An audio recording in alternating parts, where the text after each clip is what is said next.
All right, geometry buffs. So today, as you all know, I was not here, so we're going to go ahead and go through this here. So this one here indicates that this is angle A. So this is how it's written. This is called the vertex of it. And we're trying to, we know that the measure of the angle A is the degree, and this is how it's written, the measure of angle A. Since this is equilateral, we're trying to write an equation showing the relationship between each of its angles. So the way we would write the equation for 2-2 part A is the measure of angle A is equal to the measure of angle B is equal to the measure of angle C. So even though that seems a little strange that I have three different equations in there, this is an equation that's indicating that each of these are equal to each other. So this is our next one here. And I know you're not supposed to write in the book, but I'm going to just to make sure that you guys can see what I'm talking about here. So this one here, this is actually A and A prime. This one here is after it's been rotated partially. So here it says she thinks that the two angles at A are equal to each other. And we're saying, Maria, I don't know, what are you talking about? Which angles are you referring to? So it says, how many angles can you find at A? Are there more than 3? So I'm hoping that you can see very clearly that those are 3 of them. But there actually are more than that, because there is the original A, which is this one here. So that makes 4. There is the new A prime, which is this one here. That makes 5. And there actually is the entire thing here, which is going from B to A to C, which is equal to 6 of them. So there actually are 6 angles that you are actually looking at. Hopefully you got that today in your teams. So for C, it's talking about BAB prime. We're talking about this angle. And then she marked this one here the same way. And we want to just name this angle. So to name this angle, we would call it CAC prime. Oops, yeah, CAC prime would be the other angle that is referring to. So all we learned right now is that this is how you indicate what a measure is. We're hopefully learning that there are more than one angles here, some of them are overlapping, and then hopefully we're also learning that to name this angle is CAC prime. So hopefully you learned just a little bit of the terminology on this one. Let's go ahead and look at 2-3. For 2-3, we're talking about relationships, and we have a lot of bolded words here indicating. And for this one here, it says that if two angles have a sum of 90, then they are called complementary. If this angle ABD is a right angle, then it says that this angle here, ABC, and CBD are complementary. So it asks you, if this is CBD is 76, what is this angle here?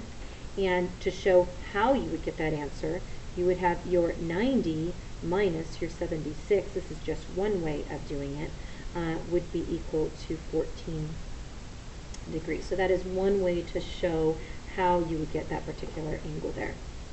Another very special type of angle, they're called a supplementary angle. This is a straight angle. So we call that a straight angle because it makes a nice little straight line there. And it says if the sum of two of them are 180, and I hope you all recognize that the whole thing is 360, so this is simply half. And it asks you to find out if LMP is 62 degrees, then to figure out what that one is there. So for B, we would take 180 minus the 62, and that would be equal to 118 degrees for that one there. So that would be those two answers there. Let's go ahead and also look at the rest of these letters here. So we're going to look at C. C is looking at this guy here, and it says, well, if this line and this line are intersecting at E, and if x is equal to 23, oh, that rhymed, find out what AEC is using linear angles here. These are straight angles, so we use minus 180. So we have 180 minus 23 degrees is equal to 117.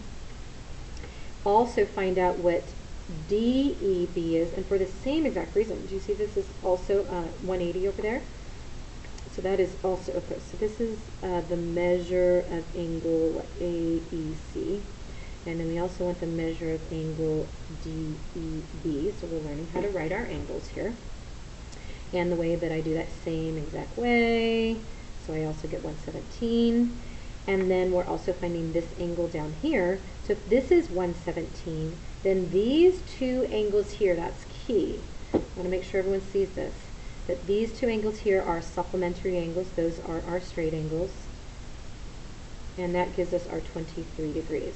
So that is the measure of angle CEB. So it says when angles have equal measure, they are referred to as congruent. And congruent means same shape, same size. And it says which angle is congruent to AED.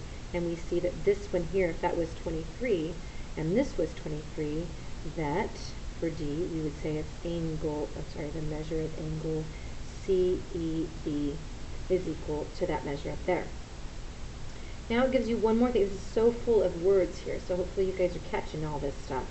So we have E. It says when two lines intersect, the angles on opposite sides of the intersection, like these guys here or these guys here, are called vertical angles.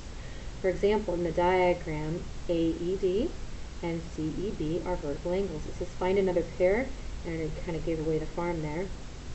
Angle AEC and also DEB are not only equal to each other and congruent, they are also vertical angles. And hopefully you've learned that vertical angles are congruent to each other in this particular case. So now we're going to do number 4. How do I do this? Let's make this a little bit smaller. So let's look at number 4. For number 4, it says, let's go back to this little situation here, and we want to figure out if they always have the same measure. That's key. So it happened in this particular case. We're wondering if this is true always. So we say, all right, let's change things.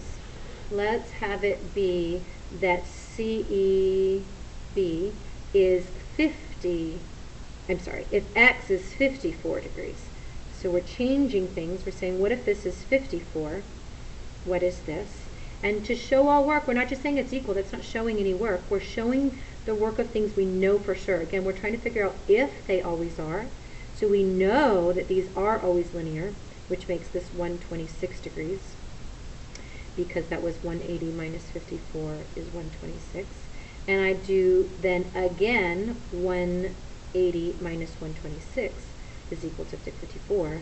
So I have a feeling it seems like that is always going to work, because I always have linear and then linear. I always have supplementary and supplementary. So based on A, I would say that the measure of CEB is 54. And my conjecture is something I think is true. I haven't proven it always, but I have looked in 2 different cases and think, man, that always seems like that's always going to be the same answer, because I always kind of subtract them both from 180. And so my sentence that I would write is vertical angles are congruent. That, remember, is the symbol for congruent. So that sure is seeming to be true. So the last thing that you were supposed to do in class today is to actually try to use all of that information to solve for 2-5. So let's go ahead and look at this guy here. These are linear angles. They are supplementary. So if I'm looking for this angle here, I would simply take 180 minus 152, and that would give me, what, 28 degrees for that particular angle. Let's look at what B says. B is showing something different. Do you see this? This is saying that they're both equal to each other. That's what the markings are. So if I want to try to find angle FGH, I first need to solve for X. And since they say they're both equal to each other, I can set their little expressions equal to each other and solve. So I subtract, I get X. I add, I get 7. So X is equal to 7 degrees. That is not what the angle is. The angle we need to actually plug in. So we say 3 times 7 plus 2, 21 plus 2 is equal to 23 degrees. So that is for part B. Let's go ahead and check out part C. For part C, these are complementary angles. Can you see that? These are complementary angles, meaning that they add up to a full 90 degrees. So I'm going to write that out. 2x minus 4 plus, these are not equal to each other. They are complementary. They add to 90. So I have 3x plus 3 equals 90, 3x equals 87, and x, what? 3 goes into 8 twice, with 2 left over, so then 3 goes into 27 9 times. So that is what x is. That is not the answer to it because I'm asking for DCB. So I plug in 29 plus 7 is equal to 36 degrees. So that is the answer for that particular angle. Our last one, so this is a little bit of everything that you looked at today. Our last one is D. And for this one here, it is, hopefully you see that these guys here are linear angles. They're supplementary, so x plus this, x plus 28 is equal to 180 degrees. And then I simply need to solve for that. So I have 2x is equal to, what, 152? And x goes into, or 2 goes into 152.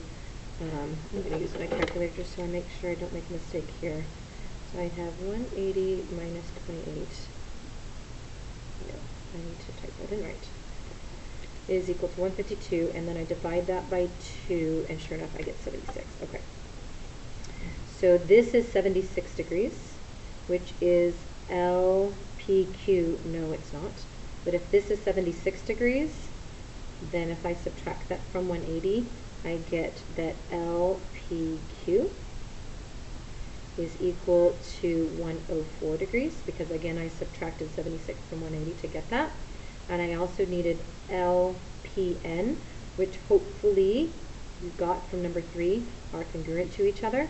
So angle LPN is equal to 76 degrees because vertical angles are congruent. So hopefully this helps. The rest, you're on your own.